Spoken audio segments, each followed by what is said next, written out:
Duh. Hello and welcome to another episode of the Kennel NRL podcast. And we bring you another episode where we preview the weekend's game with the opposition fans. And today we have quite a doozy. We've got League Freak on. League Freak is well known amongst the rugby league scene. He's got leaguefreak.com. He also does a podcast with Andrew Ferguson, Fergo and the Freak. And he's an all-round rugby league legend amongst Twitter and other places, and a really knowledgeable guy, but a mad Panthers fan above all. And I'd love to give a very, very warm The Kennel welcome to League Freak. Welcome, Freaky. Hey man, how are you? Thanks for having me on. Now, look, I really appreciate you coming on. I think it's I love doing these because it always gives you a different perspective on the game on the weekend that's Mm. coming up. And as Doggies fans, we're starting to get a little bit cocky as we Bulldogs fans have a habit of doing. But it's an exciting game at time, and I think it'll be a very, very exciting game. Yeah, it's interesting because this time last year, the way we would have both been looking at this game would be completely different. Like Dogs fans would have been like, "Oh man, this is not going to be fun," and Panthers fans probably would have been thinking like 2 points. Who are we playing the week after? This week, it's a game, and it's going to be a really interesting game because the Dogs, you can feel they've been building towards a level that is acceptable, for everyone to see them play at. They've still got a way to go, but you want to be in the fight, and they're in the fight, and they're in the fight against good teams as well, which is really interesting. And Penrith haven't really hit their stride yet, I don't think. And there's been parts of games where you've seen them play really, really well for 10 or 15 minutes, but they haven't put in together 80 minutes yet. So it's two teams that, I don't think we've seen the best of either of these sides yet. And it could make for just an epic game on Friday afternoon. I can't wait. This is one of the games this year where I've actually been really, really excited all week for the game coming up. Yeah, look, absolutely, and look, I agree with you there that neither team has hit their straps, and I think that's very, very obvious with the Panthers. I think that they even started last year quite slow, and you got Mm. Cleary's been out for a little bit. Fisher Harris was injured for a little bit there, so you guys are an absolute elite team, and it's such a good litmus test for the Bulldogs. As you say, we have been building, and I think we've won 4 of the last 6. We probably should have won maybe 5 of them or six, Mhm. 6 of the last 6, because the way we performed against Melbourne and the Rabbitohs, I thought maybe we could have done better. But this is it. This is the culmination of everything that's happened over the off season, everything that we've built towards, towards this game, sort of culminates here. And I'll be very, very interested to see how the boys respond to this test. I'm interested to see if our defensive structures that we've had that have been able to choke teams into frustration Mhm. can frustrate such an elite team like the Panthers, because usually it's the Panthers doing that to other teams. And I'd be interested to see how the Bulldogs approach this game. Yeah, because I mean, that's the thing with the Bulldogs. And you've seen me talking about the Bulldogs for a number of years. We've followed one another on Twitter. I've talked about them when they've been at their worst, and that was for a long time. And where it was like you'd go into a game and you'd just be thinking, man, if they don't give up 50, it'll be good. And now we're at a point where it's like you can start talking about we're really going to push the top teams.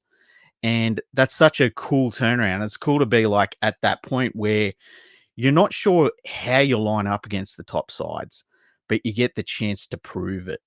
And I remember when this Panthers team was at that point where it was there's a lot of good young players here and stuff. And, I wonder how we go against the Storm. And the Roosters were good at Yeah, that time. Yeah, I wonder how. yeah, And now the Bulldogs are there. And yeah, it's there's a lot of familiarity between the two teams. A lot of the elite players know one another and their strengths and weaknesses. And I think that's what makes this game so interesting because there is that familiarity between the two teams. And there's definitely a push from the Bulldogs to try and play a little bit like the Panthers and that Panthers style. And, if they can if they can perform just really well in this game, if they can push Penrith, it's going to be a step forward. It's going to be a positive experience for the club and probably for Bulldogs fans too. Um, and the cool thing is we play the game, so we're going to find out. Like, I just can't wait for it. It's going to be awesome.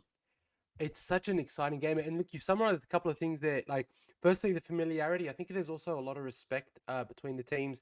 I'm Mm-hmm. sure that Cameron has great respect for Ivan Cleary and vice versa because they Mm-hmm. worked together for a long time. And, I think that the success and accolades are owed to Ivan. I think Ivan is an incredible coach, and what he's done with this Panthers team is phenomenal. And I think that there's the mutual respect there. But you're right. It's also such a massive turnaround for a team that, was essentially easy beats for the last 7-8 years. I mean, when was the last time I went into a half a footy that we were down and Mm-hmm. still sort of felt confident we would win, like against the Tigers, for example. At halftime, I was watching the game with a Bulldogs friend of mine, and he's like, "You think we can come back and win?" And I was like, "I have no doubt. I honestly, I kid you not, I was so confident. I was like, I would be surprised if they score another point on us, Yeah, because I, uh, I felt the the same about it. defense, I felt the same. and we looked flat. We were, it was after the bye. A couple of boys coming back from injury. We only played with 16 players, and we have a really really thin bench. But one of the things that I'm very confident about is every person that plays is going to give 100%. And I think clearing out all that dead wood is has really helped because the guys that have come in have done incredibly well. And you also touched on us playing like the Panthers, 100%. Like, Ivan is a master of using the team that he's got to the best of their ability and playing to their strengths. And I think Cameron Ciraldo is absolutely doing that. I mean, you look at Curtis Morin, the bloke's 5'2", you know, barely weighs over 90 kilos, but he Mm. runs like he's 7 foot, 150. Like he's out there, brings the energy, brings the defense, and then you've got players like Max King, who other teams probably wouldn't look twice at, but he's been very very consistent. Racks up Mhm. 30 plus tackles, 130, 140 meters, and the team's just it's humming along. And as you say, I cannot wait just to see how the defense of each team comes into its own. And honestly, I feel like it may even just come down to some really extraordinary moments by brilliant players that turns the game, as opposed to a blowout score or anything like that. Yeah, and like I mean, this is the first time really when we've played the Bulldogs Panthers, I mean, um, that I've looked at Kickow and been like, "Oh, man, now we really have to deal with Kickow," Yeah, yeah, because yeah. they're playing better. He's not just in a side that we feel confident against. Now he's in a side that can actually do something. Now we've got to deal with him properly.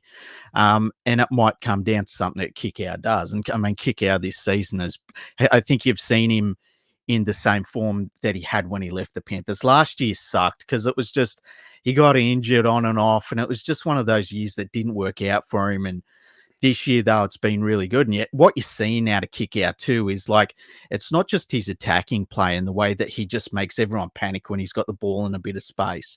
Defensively, if he grabs you, you're grabbed. Like you're not getting away. And so, like you're seeing And you're that gonna both feel it sides. too. He's gonna make Oh, sure you feel it. And if he gets you, he's gonna give you a little bit, rough you up a little bit. yeah. Give you a bit of a talking to. It's like you just get grabbed by a giant Fijian. It hurts, man. And like he smashes dudes, and he does it really easy, and he does it again and again in games. Like he's so strong. And so, yeah, now we're at that point with these matchups where if it comes down to an individual just breaking the game open, now you can look to a kick out to do something, or Burton. I mean, it's going to be interesting to see if Burton can get a chance to put up some of those bombs that will test Edwards, because Edwards doesn't get tested too much because of the pressure that the Panthers defense puts on an attacking line. Normally, you just got to kick for distance against Penrith. So it's just such a cool matchup. But yeah, there's like I think the thing I've liked about what Seraldo has done, especially this year, like I look at someone like Hutchinson, right? He's not the halfback you want if you're going to win a premiership. Like and we all know his shortcomings as a halfback, as an organizer, and all that. But in defense, he busts his butt, and they've got a few players like that. across this Bulldogs team. And when you mix those guys in with guys that have, done pretty well in different levels of the game elsewhere, and it's starting to come together. That's the cool thing. It's starting to come together. And all you need is like a couple of juniors come through at the right time, or some player that for whatever reason he's been in and around first grade for 2 or 3 years and it just clicks for him this year. Like stuff like that is the difference between just missing the finals and being like in fourth place or something. So that's what's so exciting to see with this Bulldogs team, because like there's nothing worse than when, and I've been through it as a Panthers fan, where you just start the season and it's going nowhere, Oh and yeah. I've been through that a couple of times at like for 2 or 3 seasons here and there. Bulldogs fans had that year after year after year, and I know it sucked, and I can't even imagine what it was like. And so now to see you guys, like, and I've talked about it on Twitter, just being in the fight, like that's all you want. You just want to be in the fight at the end of the day, and they're in the fight, and like we're going to see how they go against the champions, and it's going to be a good marker for them, and they're going to know a lot more about where they're at after this game, which is really cool. 100% agree with everything you said. You mentioned about Kickout's defense. Two things I've found that he's led the way and everybody's responded very positively to. So one is pressure on the kicker.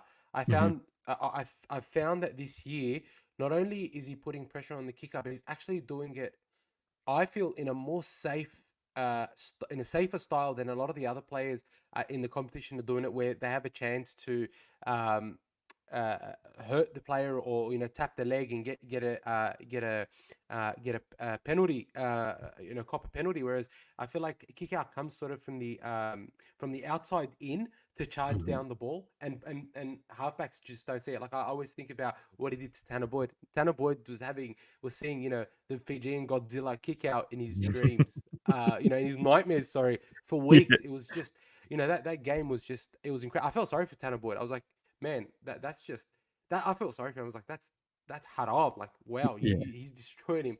But also his kick chase and line speed. Like I was at that Knights game where we sort of just did a number on them, and every time the ball went down, he was almost always the first person to either tackle the winger or the fullback.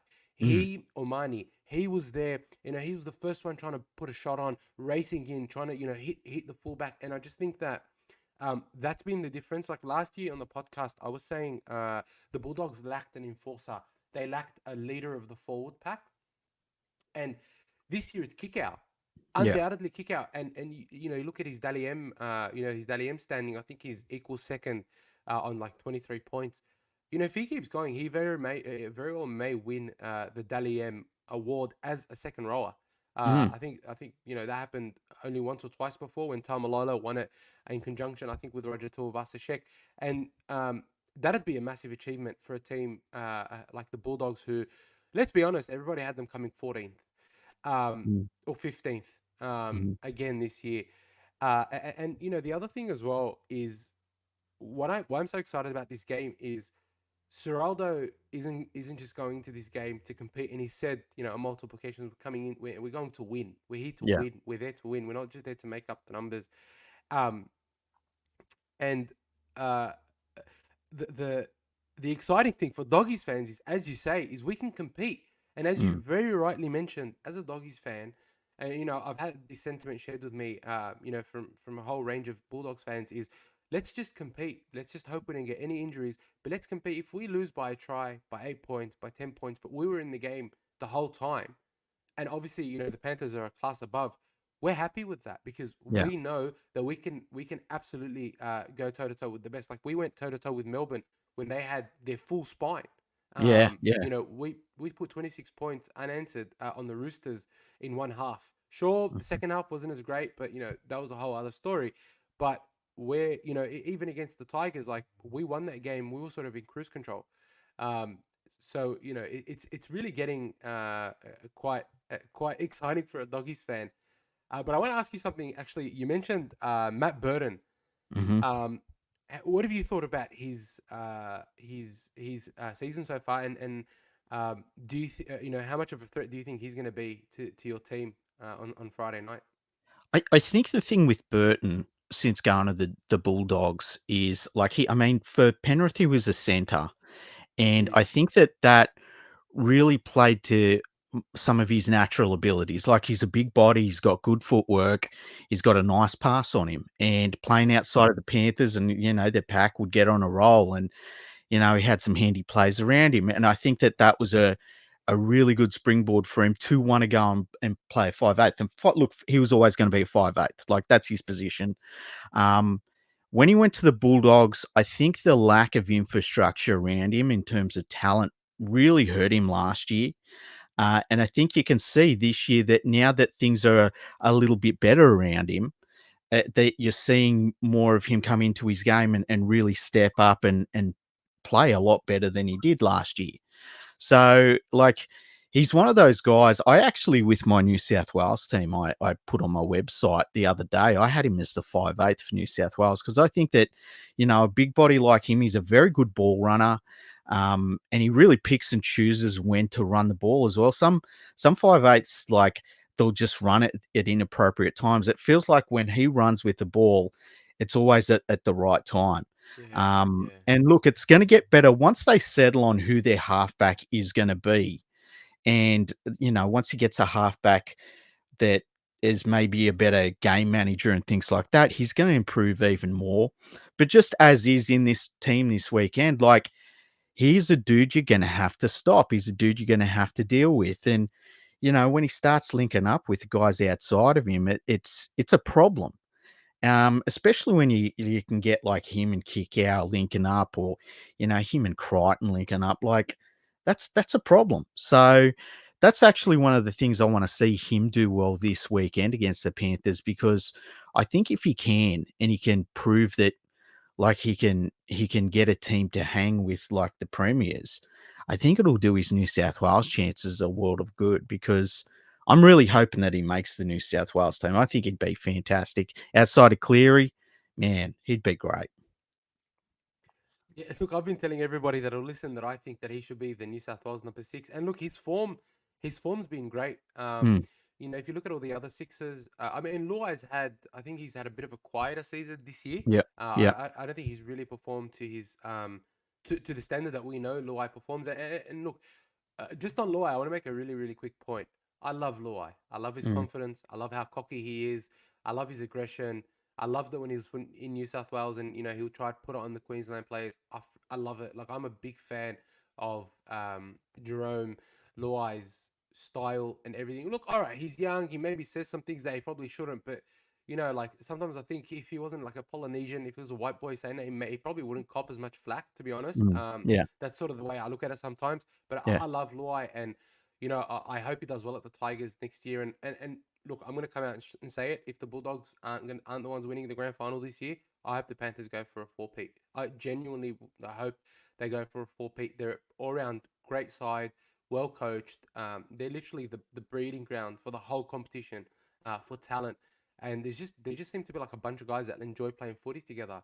And for me, yeah. I love watching the Panthers. And if it's not, if it's not the Doggies, this year, it's either the Warriors or the Panthers for me, really. But the Warriors are fluctuating a little bit. So Yeah, it's weird how the Warriors are going the last number of weeks, but yeah, like it's been really interesting because, like, as a Panthers fan, I was I was I was alive when they won in '91, but I was too young to really yeah, appreciate it. I was only a kid.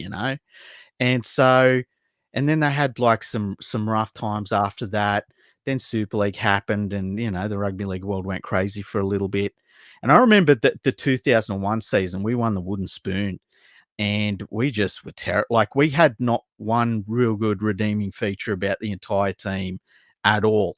But then we had a couple of guys come in, like we had a couple of wingers, Luke Lewis and Luke Rooney, and it was like, oh, these guys are all right. And there were just a few players that come into the side, and we won in 2003. Now, as an adult, I was old enough to appreciate that, and I was like, okay, I've got my premiership, right? I'm cool. I'm good. For the rest of my life, I'm good. And then we kind of slowly like slid back into mediocrity. And then Matthew Elliott turned up, and that was torturous. But we we never really bottomed out. We just weren't very good. Like we were Gold Coast Titan territory. We were kind of Yeah, just irrelevant. middling. You're just sort of middle of the pack. Happy Yeah, where you are. Not trying to. Yeah, it's just we're cruising. yeah. And then like we had some rebuilds here and there. We had a few players like we had Jennings at one point. He was cool to watch and things like that. But then this young team you saw them all come in at a very similar time to each other. And you could see pretty early on that there were a lot of good things there. And like, I mean, when Cleary come in and people said you got to watch this kid. He's pretty handy, and he had the absolute pedigree that you would want. Like, if you could put all that in a bottle and send it out to every club, we'd all be cheering. It'd be Um, fantastic. Yeah, but yeah, it was always going to be a case of yeah, but can this young team hang with the best teams? And eventually I mean, that first premiership, not premiership, the first grand final they played against the Storm, they were way ahead of schedule and they lost to the Storm. That didn't devastate me or anything. It was like, man, we lost to the Storm in the grand final. Like, what are you going to do? Yeah. we didn't expect to be here in 2019. Or yeah, was Exactly. And yeah they're all like 2020. so Sorry, yeah, young. Yeah, they're all so young. The next year when we played the Storm in the semis and we beat them and we yeah, overcome them, and it was like, oh wow, like they just beat the Storm in a finals game. And since that point, they've just ticked all of these boxes. And it's been like a dream come true as a footy fan. I can't even describe it. Like when we won the premiership last year, the last 10 minutes of the game um before we'd even hit the lead, I was bawling my eyes out because I was like, this is just a dream. Like I could never have asked for anything more than to be in the fight for maybe winning this third straight grand final. incredible, it, man. it's like what it was a dream, and then we won it, and it was like beating the final boss in a game or something. It's like, well, we've done it. Like I can never ask for anything else. I've seen Australia win a World Cup. I've seen New South Wales dominate in State of Origin a long time ago, but they did. And Penrith have won 3 straight premierships. I can never ask for anything else anymore. So for them to do anything from this point on, if they just play finals, they lose week 1, I'm like, I'm cool. It's cool, man. I don't need anything else. It's been an incredible ride. And I wish every footy fan could experience it at some point because it's just been incredible. I could never have asked for more. It's been amazing. And as you say, the sort of team that they are, like this ridiculous defensive team, they play their butts off in every single game. And I know there are some players in the side that people don't like, but for the most part, they're a bunch of pretty likable guys that like one another and enjoy their footy, Hundred which is percent. cool to Yeah. see. Yeah. Really, good young lads. Yeah, a lot of them, married quite early, Hmm. religious. Generally just good people. And so it's like, I think it's just again, it's just a stupid media beat up sometimes that where someone Mm. says something and they just use that to sell freaking clicks. Um, I want to maybe talk about this weekend's game. Yeah, yeah. Um, where do you think the Panthers win it? I think it will just come down to a lot of the stuff that the Panthers do in most games, like just try Mm, and get into the grind. If they get into a grind with an opposition team, gen they're generally going to win. Um, so I think it's just getting into the grind, sticking to the basics, making sure the kicking game is right, and just waiting to see if the Bulldogs crack. Now, the Bulldogs might not crack, but that's the test that Penrith puts every team under. And absolutely. yeah, we're going to find out. Um, it's good that they have Cleary back. They really miss him a lot more than they have in the past, which is interesting. And I think that's what it just comes down to is just the grind. I've never seen a team grind like Penrith does. It's It is kind of ridiculous. They're very, supernatural. very good at it. Yeah. Do you think that Cleary's going to be a little bit underdone, considering that he's only played one game in the last 6 weeks? It is, I think it's in the last 6 weeks. Yeah. Do you think he'll be a little bit underdone, and that the doggies might target him a little bit? Look, in the past, probably year and a half or so, when he has come in off of a layoff, whether it's been through suspension or injury, he seems to hit the ground running pretty well. So I'm not too worried about him in that sense, especially when you consider like the cohesion with all of the players around him is really high. So he kind of just slips straight into the side, and it doesn't feel like he's one of those players that is a little bit underdone when he's been missing for a few weeks, which is Mm-hmm. it's a huge bonus for Penrith. Like, because some players are like that, like they need a week or two to get their feet back under them, but I don't Yeah, think Cleary's absolutely. like that. Um, for the Bulldogs, like I think Alamotti being in the side, like Tungor's out of the team. He hasn't been named in the team this week. I'm not sure what it is. I don't know if he picked up an injury or if he's got a suspension, to be honest. But I think Alamotti, that I'm pretty sure it was an injury. I think. okay, because I saw Alamotti's in the side, and they might target him defensively. I think, just because he hasn't been in the team lineup that much for the Panthers. So that might be a weak area they can aim for. But we'll find out. Hey. Well, that's actually interestingly, that's what I wanted to ask about in terms of having Alamotti there, sort of lining up against Bronson Sherry Hmm. on the Bulldogs left side attack. I think that's the side where if we can get it right, if we can get early ball to kick out, I think Hmm. one of Alamotti's problems in defense is he doesn't move laterally very well, and we saw that Yeah. last year a few times where he was found out. Like I remember the Good Friday game and a couple of other games in the Knights game. One of the biggest problems was he had problems moving laterally. And one of the things that I think Kick Out Bronson Sherry and Fox have done very well is spread the ball and then offload it to sort of get the numbers, get the extra number on the center. So I think that'll be sort of a chink in the armor a little bit with Alamotti defending there in the centers. But I'm sure he'd want to prove himself against his old club that let him go, which is I think it would be a good challenge out there. Bronson sort of having his fifth game in first grade against Alamotti, who sort of had that position last year at the Bulldogs.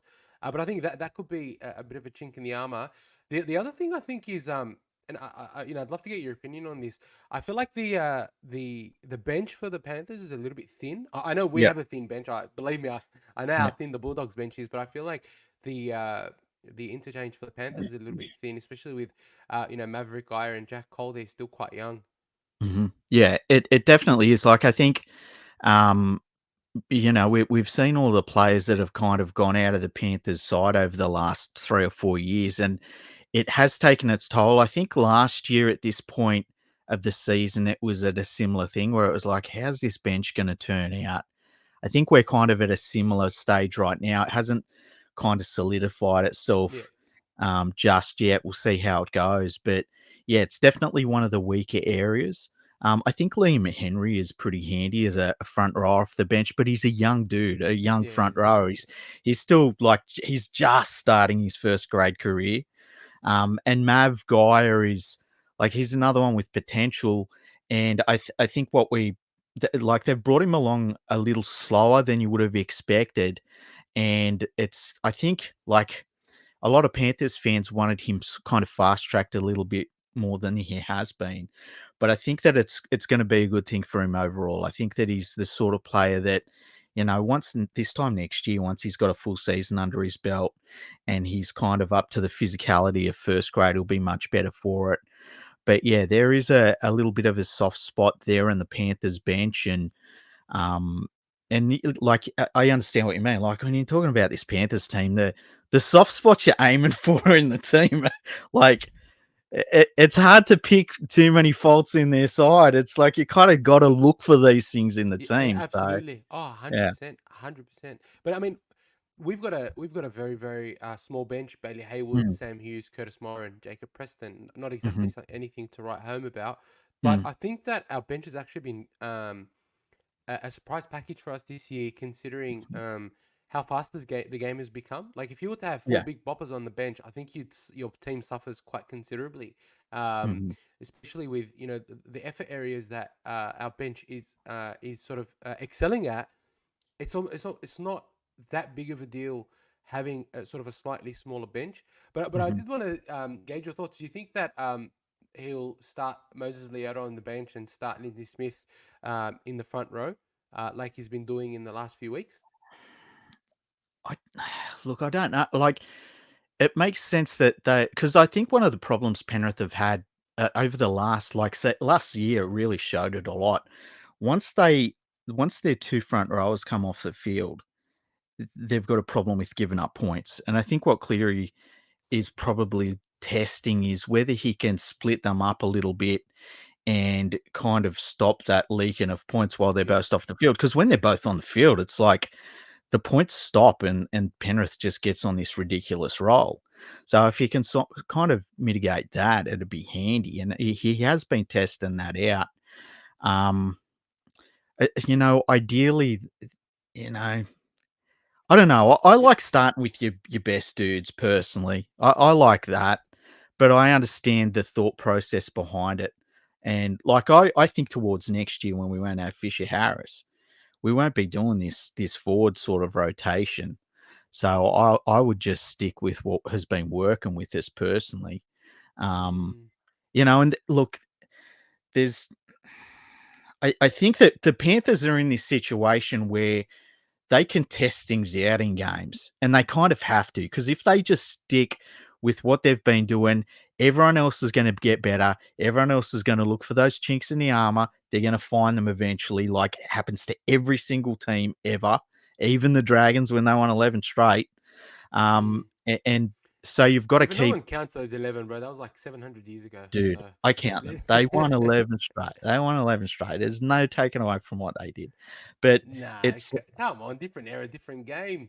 It is, yeah, but it's like I've watched them go. I've watched some of them games. You can watch some of those. I don't know if you still can, but you used to be able to watch them on the NRL website, and that like it's still rugby league, man. It's like, Yeah, no, I love taking the piss out of my co-host Dibbo. oh, He's a okay, big St. George Dragons fan, so yeah, I just love picking on. Dargans. How funny was that? Dargans. I Oh couldn't shit. believe it, man. I actually, it was kind of funny that he was saying that they're sort of becoming a meme club. They just got to get the little things right. They've got the Mm, right coach, and hmm they're trying to make some steps towards improving. But hmm they got it, like they just have to have that quality control down pat. Really, like it's a hmm bit of a shame. He was saying that Fa'amanu Brown's the only player that's ever debuted in the future, because apparently he's scheduled to debut Oh June yeah, that's 19th or something like that in right. 2024. It's just unbelievable. Um, It's crazy. Look, as a doggies fan, I think our biggest threat, um, and one that we have to very, very much keep an eye on, is Isaiah Yo. Like, obviously, Nathan Cleary as will kick us to death and things like that, but I think Hmm you can't take your eyes off just how dangerous Isaiah Yo is, because Yeah. he can, feign to pass out the back and then just split you straight up the middle, even if if you miss your position by 1 meter or half a hmm meter or one step, he's going to tear you to shreds, and just, he's going to have, Edwards, backing him up. I think that's where for us we've got to be really, really careful with our defense in the middle, because as you say, it looks like the Bulldogs can get into the grind. hmm It's just I don't think we've come up against quality opposition like the Panthers, and um, if we can sort of nail those 1%ers, I think we'll give the Panthers a run for money. Not saying we're going to win, but I think, yeah, he for me is that person that we've really got to keep quiet during the game. I think our danger man, really, I think is still it's Burton. I Yeah. just can't get over how well Burton has been playing, and I think it's sort of lost on a lot of people that if Burton isn't playing as well as he is, he doesn't unlock kick out. Kick out probably doesn't perform as well as he's performing. I think that's Yeah. something that I feel people sort of sleeping on a little bit. Because like, I'm not sure how often you've been watching the Doggies games, but in every single game, I watch every single game. Hey, every single game. I say do Yeah, I don't feel yeah. like I'm the only loser. Sorry, no. But yeah, Look, honestly, I watch every single there's game. only some games I won't watch, and it'll be like, am I really going to watch the Titans play?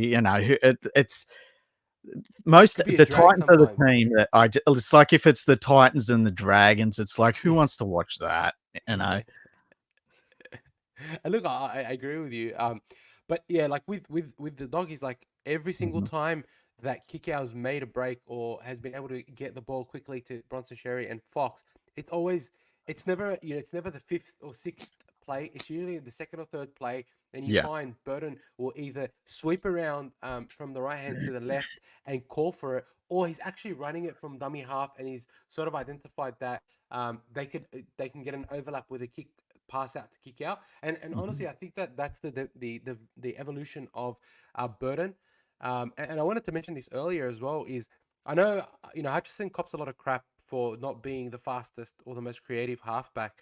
Mhm. Um, but what what has happened is because Seraldo has sort of picked Hutchison and stuck with him, that's given the freedom for Burton to develop his game in one way. Like no need to continue to try and build a chemistry with all these other halfbacks, as has happened with him in the last couple of years at the Doggies. Mhm. He knows he's got Hutchison. He's got to work to the game plan with Hutchison, and that's it. That's all he has to worry about. He can just focus on himself, and I think it's done him the world of good.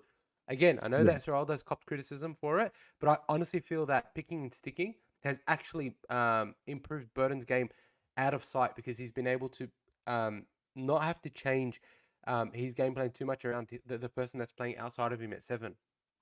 Yeah, true. And like, look, Hutchinson is what he is. You know, Yeah, he's not the dude that's going to be a premiership winning halfback unless everyone else is, great. Shane Perry was a premiership winning halfback for the yeah. Broncos I one mean, he time. had So Lockyer inside him, so yeah, exactly. If it turns out like that, he might be, but yeah. he's not the prototypical halfback that you want leading your club.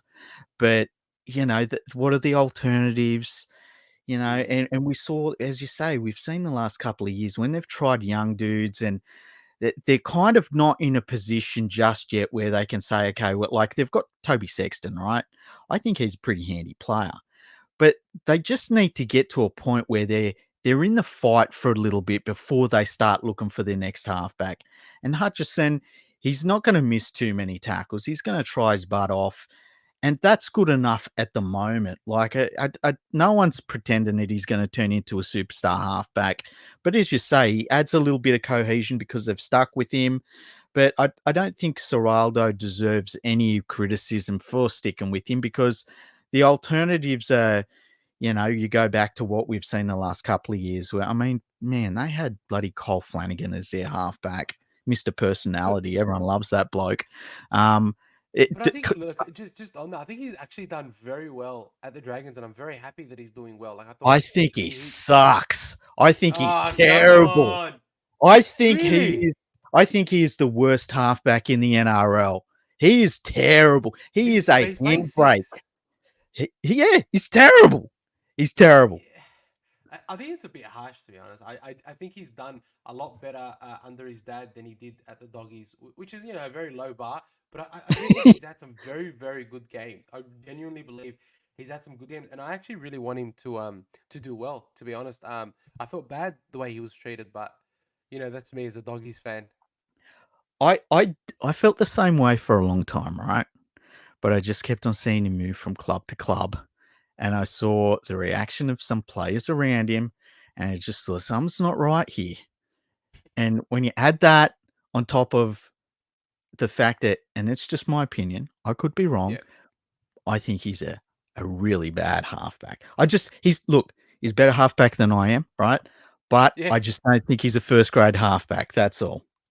Look, as a fan, obviously, you can say what you say. We're not bagging the dude out. Just we just don't No. think he's up to the stand. And look, that's fair enough. I think maybe because I know they have Jesse Marshke, in Reggie's as well that they could probably bring Mhm. up and have him play inside Ben Hunt. But obviously, it's look. I think Kyle Flanagan can develop very well on these. That look, he's not going to be Nathan under Ivan, but Yeah. he could probably still continue to improve quite a bit. Um, I wanted to sort of also sort of just talk about quickly David Fafita. What are your thoughts on the Panthers going for someone like David Fafita? It's interesting because, like, when the rumors first started, I was like, no, I don't want David Fafita. I think he's too lazy defensively. Yeah, And we've lost Fisher Harris for next year, and we've got all this money to spend, and the player market's pretty soft for the most part. Like, there's not too many really good plug in and play so, players that you can look at. soft is the biggest euphemism I've ever heard in my life. It is shit, bro. It is horrible Yeah, right now. yeah, and so they're gonna have to spend this money on someone, you know? So if they're gonna give him, and it's been reported that I think it was a 2-year deal from memory, or a 3-year deal, I can't remember. So Yeah, it's not the yeah, I think longest over 3 years. it's Or not the longest deal, right? The salary cap eventually is gonna go up towards the end of his deal. mm, Um, they've got the they've got the thing at Penrith where they bring in, and like you look at Liam Henry. Liam Henry will not be on much money at all, right? And so he's kind of on his first grade contract. So they've got that ability to have those yeah, sorts of players come into their side and offset a big purchase like him. I kind of come around on Fafita a little bit in terms of like, you look at what Kickow used to do, and they've definitely missed Kickow as a wide running 100%. Yeah. second rower, right? If they could get that out of Fafita, and maybe he's not going to play as many minutes as I think Kickow would, bring him on and off the bench, maybe it could work at Penrith. And if you've got the money and you might as well spend it, and the market's soft and he's the best player available, and it's going to, they're looking at Crichton as well. Um, why not? I Like, think Angus Crichton will be a great buy. But I mean, they're going for second rowers. Don't they need a mm. prop? Like losing Fisher Harris is a big loss. I've seen people saying that maybe you move Martin into the front row. Ah. Martin wouldn't be the biggest front rower in the game, but neither is Fisher Harris, to be honest. Like, he started off as a second rower too. But Um, Fisher Harris is a lot bigger than Martin, and he's grown. he's Like the bloke's just gotten bigger and bigger. Yeah, it's my guess is that they've got Henry, who they think will be ready to rock as a starter next year, and maybe there's some young dudes in the lower grades. Like, I don't follow the lower grades at all. So, but Oh I've heard right. that, yeah. But I've heard that the Panthers are pretty happy with like what they're looking at as in terms of front rowers next year. Look, if they could get a Payne Haas or like a good front row from another club, I think they'd do it in a second. But Well, I mean, I just, TPJ's off contract. Maybe get him back to the club. He did well when he played with you guys. yeah, I think that it was some of his best footy since his early career, at least. Um, if he goes to the Storm, I'll be very upset Oh man. because they'll turn him into an international in about 6 Oh months' man. time. But But I mean, yeah, that'll be he'd good for be New another South one. Wales because then he'd be a barnstorming prop for New South Wales. Is he a New South Welshman? He Was he played for New born in South New Wales South? last year. Do you remember the whole thing about Brad Fittler choosing him? Um, Oh, I can't remember that. Hey, that's terrible. Holy TPJ, crap! yeah, he was chosen, and then Yeah. sent a bad offload and just turned the whole game. Anyway, let's not rehash the past. But yeah, I think that, you're right. It's a shit market, but you got to make do. And look, I don't think there's any team better than the Panthers at making do. Um, look, it's been That's such a the thing lovely. that's getting me, right? That's the thing, right? If if you look at the players Penrith have brought in, and none of them have been like marquee signings really for the last number of years, and yet they've all done a job for the Panthers. Yeah, And so that's the thing that I'm kind of relaxed on all of it about, in terms of like, if the Panthers and Ivan Cleary and all that, if they've looked at Fafita and said, yeah, he's the sort of play that we can do something with, I'm happy enough for them to go with it, because all these other dudes that they've brought in, who, like, it's been a little bit like the Storm where they bring in a guy and it's like no one even thinks about this dude, and then by the time he leaves, he's like earning 3 times as much he's because a other clubs superstar. want them. So yeah, like Yeah. Sullivan and Cogger and like all these players. Oh Who my was god. thinking about those dudes before Yeah. they Oh turned up man. at Penrith? So And look, I think it goes to show the strength of the systems that the Panthers have there, and that's mm, why I feel like they're probably the best poised of any team in the competition to win the grand final. Like, I don't think mm, Brisbane will be that crash hot, especially with Adam Reynolds and his in his sort of injury prone body at his age. mm, I don't think the Melbourne have been very convincing. But I will say, look, I think that the Panthers are still vulnerable. I don't think that they're mhm, the invincible team that they sort of became towards the end of last year. Yeah. And so I guess what I wanted to sort of, we've been, the chat's been fantastic. Probably talk for 3 hours, and I really Mm. appreciate you taking the time. That's Sort cool, of man. want to I've enjoyed it. I've looked forward to it, eh? we've got to do this again. Hey, Yeah. this can't be the only time. We've got to do this again. Maybe for Origin we can jump on. I'll make sure Dibbo's on as well, and we can have a bit of a chat about Origin. Maybe we can review the game, preview the game. Anyway, we'll talk Yeah. about this offline. But Yeah. here's what my question to you is: Yeah. what's your predicted score and your first try scorer? Um, first try scorer.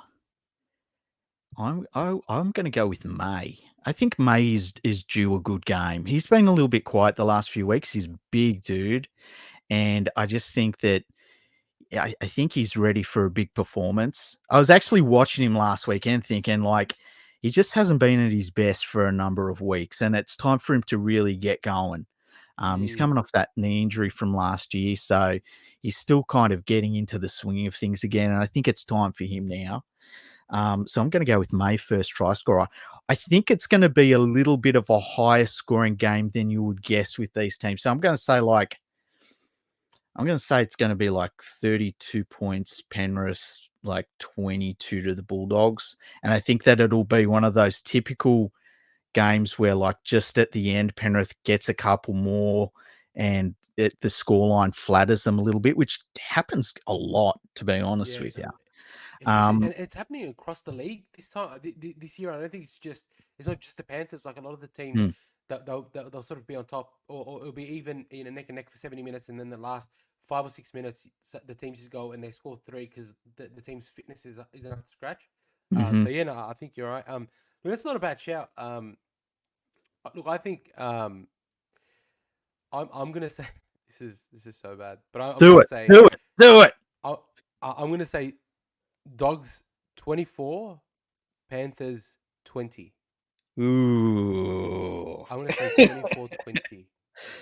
Look, I think the thing we'll all be saying coming out of this game is uh, we're not going to be talking about Penrith. I feel like when we come out No, of this game, we're all going to be saying, man, the Dogs, they hung in there. Like, that's yeah, something, whether they win or lose.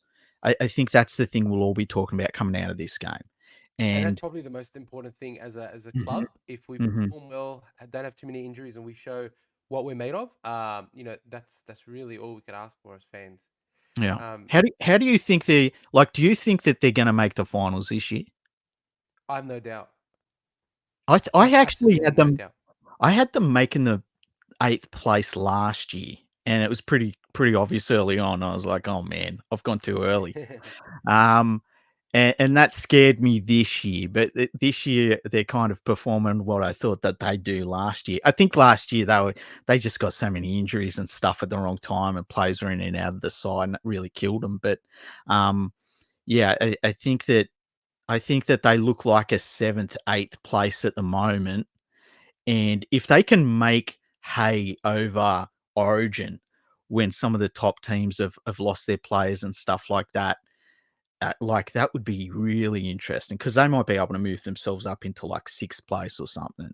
So it's a really interesting time for the Bulldogs. That's why I wanted to talk about them. I actually wanted to jump on the podcast last week with you because I was like, man, the Bulldogs are a really interesting team right now. They're really poised in a really interesting position. So it's cool to watch, man. It's a lot of fun as a league fan, really. It just, Mm, the other one, like I like watching the Tigers as well because I feel like hmm us and them have been um, down in the dumps together, hmm um, and just to see how Benji is going to develop them would be really really interesting. mm. Yeah, well, like I said a couple of weeks ago on Twitter, like I think he is coaching the heck out of that Tigers team, and they're not getting the results right now, unfortunately. But the turnaround in like attitudes Yeah, and work rate and things like that, the plays they're putting on, they don't always work out. They're going to let in bad scorelines and stuff, but from where they were last year, it's a big turnaround, and that shows coaching right there. Like, agreed, you like to see a 100%. coach come in and make a positive influence on the team because there's a lot of times you get a guy and they come in and it's sort of very samey. You look at Demetrio when he took over at South, there Yeah, wasn't really much changed, and it kind of degraded over time. Um, Benji's come in and he's made a difference immediately, and so yeah, you're right. Like they're probably like 12 to 18 months difference about where they are in terms of the Tigers compared to the Bulldogs, but agreed, 100%. they're kind of like on that similar pathway and doing similar things and finally getting back on their feet because like there should be no league fan that wants to see a team bottom out like these two clubs have. It's been terrible for the league overall. Unless it's the Eels, everybody wants the Eels to bottom out. Well, yeah, I Um, mean, yeah, I agree completely. You know, sorry, I, I don't know, man. I want the Eels just. And look, I'll be honest with you. I think seeing them sort of crashing and burning so early in the season is a pleasure to my eyes. I'm sorry if there's any Parramatta fans. Look, sorry, it is what it is. I just want to I see the think Eels if crash and burn. Gutherson heard that, he'd be complaining to the ref. Oh wait, he does that anyway. No, He never does mind. that anyway. If they spent more time focusing on what was going on the field than trying to, get the ref to do what they want. Honestly, I Mm, think they do a lot better. I just feel like they have a couple of whinges, and I say this a lot. Um, I think that as long as Gutherson and Moses are there, I mm, genuinely don't believe they'll win a grand final. I know that's harsh, and I mm. could be wrong, but I just don't think with those two there, the Eels win a grand final. And Brad But Arthur, I think Brad Arthur, good coach, been there for too long. yeah, but like, look, Brad Arthur's one of those kind of middle of the road guys where I think if he went to another club, he wouldn't really change them too much. He's been there for a long time, Yeah, and they've got a very good junior base for the Parramatta Eels, and they've had moments, but they should have done better than they have. And I always think that when it comes to how players deal with referees and stuff, like, and I've said this, you've got to overcome the refereeing, you've got to overcome wet weather, you've got to overcome if the ground hasn't been cut down enough and it's a heavy track. You got to overcome everything. Um, and so when you see a team like the Eels who are just constantly whinging and talking to the referees, it's like that you need to concentrate in your game more. And I yeah. don't think you see the really good teams really go at the referee anywhere near as much as the Eels do. Like even That's right. Cameron Smith probably come pretty close, but even then, the way he went about it was very different. Like he was very casual about it, whereas But he was also Gutherson is very like, smart. It wasn't like a whinge. He'll be questioning. He'll be yeah, asking the right questions. It's like, hey, you didn't give us this call. He'll be like, he'll come up to the ref and, and he sort of carried himself in a way where, it seemed like he wasn't whinging. It seemed like he was mhm, sort of questioning what the right call. And it's just like you hear Moses and you see him sort of whinge and whinge about, sometimes if something doesn't go wrong, he'll turn around and he'll give his player a spray, which is all right sometimes, but it happens more than often, more often with the likes of Moses. Anyway, look, no one cares about the Eels. I don't know why we're talking about them. Let's no move on. one, no one No cares one. about the Eels, no No one. one. Final word. Anything you want to say about the upcoming game? Um, I hope we get a big crowd for it. Like, obviously, the crowd's going to be pretty good, but I'd love it for it to be like, because it's 6 p.m. kickoff, I would love for it to be absolutely jam packed, even despite that, because it's one of those time slots that's normally a little bit soft for crowds. And I just I want to think it's see, sold out. It's almost sold out, I are think. you serious? Wow, that's Yeah, I great. think it is. I That's saw 2 days awesome. ago that there were only Yeah. like 2 or 3 thousand tickets left. That's brilliant. Yeah, So so big. that's one thing, and the other thing is, as I said, I just hope that it's one of those games we come out of it and we'll whatever the result is, that we're like, man, the Bulldogs, they're taking the steps. Yeah. I would hate for it to be like a smashing. I Oh just yeah, like that'd be horrible. that. Yeah, that would be like kind of disheartening. Um, but I don't think it's going to be. I think it's going to be a pretty good contest. I think the Panthers are, they show that class against most teams. There's Yeah, a reason they've done what they've done, but it's going to be a real cool marker for the Bulldogs. And I do. I think we're going to come out of this game and be like, the Bulldogs, eh? Like this isn't just a little bit of a spike in form. This is who they are now. And that's I right. hope that's what we get out of this game because it's going to be really cool if that's the outcome of the match. Great way to end the podcast. I really sort of concur with all those sentiments, and I just hope it's a good game. I hope it's a bruising, enthralling match where it does go back to try and things like that. Do I think the doggies will win? Look, I'm gonna go with my Yes, heart you think and, they're and going to say yes. smash us? Nah, You think they're going to ca- kick our calm butt? down, freaky. Calm down. Calm down. You were saying before the But podcast, if we can keep his under 40, we'll be lucky. I was like, man, jeez. Look, but the team that's showing up every week, the team that showed up against the Roosters, against the Storm, has me Mm. believing. It has me a little bit of a twinkle in my eye. I'm like, man, can we do this? That's that Storm game. I was watching that Storm game and I'm like, I was like, holy crap! Like this is weird. Like it because they were so good and they pushed the Storm as like we lost to the Storm. They were Yeah, pushing the Storm. The Storm had to do something really special to win that game, and I was like, holy hell! Like this game is just something else. And it was the such a cool good game thing to is, watch as well. it was oh man, it was such a good game of footy. But the cool thing was they didn't come out of that and fall apart. They kept rolling a little bit. So that's the thing. That's the thing. It is so cool when you're like, oh man, my team might be onto something here. It's so much Uh, fun. That point is so cool. It is, and you know, I think the worst thing that happened to us was the bye. I think we did come out a little bit flat last week, but the boys are going to be up for it, and I'm Mhm, sure these two teams are really going to enjoy playing together, like moving mhm, forward. mhm. Because as you say, there's a lot of respect and familiarity, and you know, likewise, you know, I really appreciate you coming on. It's been such a mad discussion. To everyone that's sort of stuck by and sort of watched the preview, please be sure to go to Instagram, subscribe, go to Twitter. Follow League Freak, follow Freaky. He's got his website leaguefreak.com. I have all these links in the description below. If you haven't subscribed to us yet, please click that subscribe button. And look, thank you again, Freaky, for coming on. We're gonna have to do this again and again and again. You got to be a regular on the show. We really enjoyed having a chat with you. Thank you so much, and I hope we have a good match on Friday. Thanks very much, mate, and thank you for having me on. Love, pleasure. Take care.